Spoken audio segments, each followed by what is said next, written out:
Salut à tous, c'est notre privilège de pouvoir à nouveau nous retrouver en ce mercredi 23 juillet 2025 et nous retournons toute la gloire à l'unique Dieu véritable, celui qui met à découvert ce qui est caché dans les ténèbres, celui qui produit à la lumière l'ombre de la mort. Il s'appelle Jésus-Christ, l'unique Dieu tout-puissant. Et aujourd'hui, le Seigneur Jésus-Christ voudrait que tous les hommes soient informés de ce qui sanctionne la fin de l'existence d'une vie humaine sur cette terre. Vous savez, lorsque l'objectif d'une chose n'est pas précisé, n'est pas clair, voyez-vous, un homme qui est en relation avec une fille qui ne lui a pas donné sa position claire. Elle ne lui dit pas clairement oui, elle ne lui dit pas clairement non. Comment voulons-nous que cet homme s'investisse totalement dans cette relation? Alors il se laisse des portes ouvertes, il se dit, sait-on jamais, il faut que j'essaye de regarder ailleurs. Alors, il ne se consacre pas entièrement à cette relation parce qu'elle n'est pas claire, elle n'est pas précise. Et c'est le souci du Seigneur aujourd'hui que les choses soient claires et précises pour nous.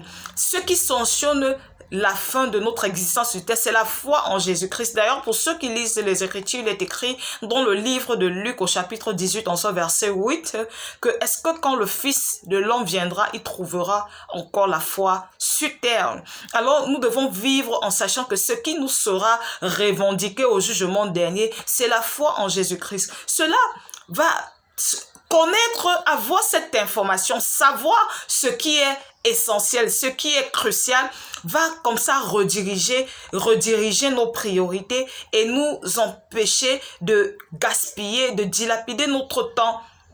Nous n'avons pas tout le temps. D'ailleurs, aujourd'hui, nous voyons des gens qui meurent à l'âge enfant, à l'âge bébé, à l'âge adolescent, à l'âge jeune, à l'âge adulte. Donc, nous comprenons qu'il n'y a pas, personne ne détient la durée de ces années sur cette terre. Personne.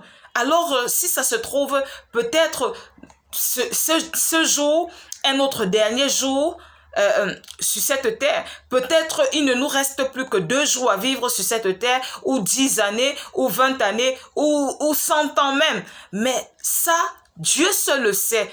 Toi et moi, nous ne le savons pas. Alors nous devons capitaliser notre temps sur ce qui est essentiel, sur ce qui nous sera redemandé, revendiqué au jugement dernier.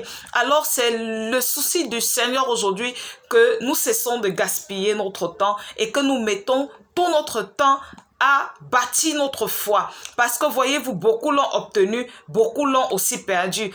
Même le mets que nous mangeons a connu un temps de cuisson. Le vêtement que nous abhorrons a connu un temps de fabrication. Notre foi aussi a besoin d'un certain temps. C'est pourquoi le Seigneur voudrait que aujourd'hui, pas demain, tu te mettes déjà à suivre, à chercher, à connaître le Seigneur Jésus-Christ pour que ta foi soit prononcée, pour que ta foi se forme, pour que ta foi se bâtisse, pour que ta foi grandisse jusqu'à devenir solide, jusqu'à devenir inébranlable, jusqu'à ce que devant les vents, les tempêtes, les personnes, rien ni personne ne puisse vraiment t'en défaire.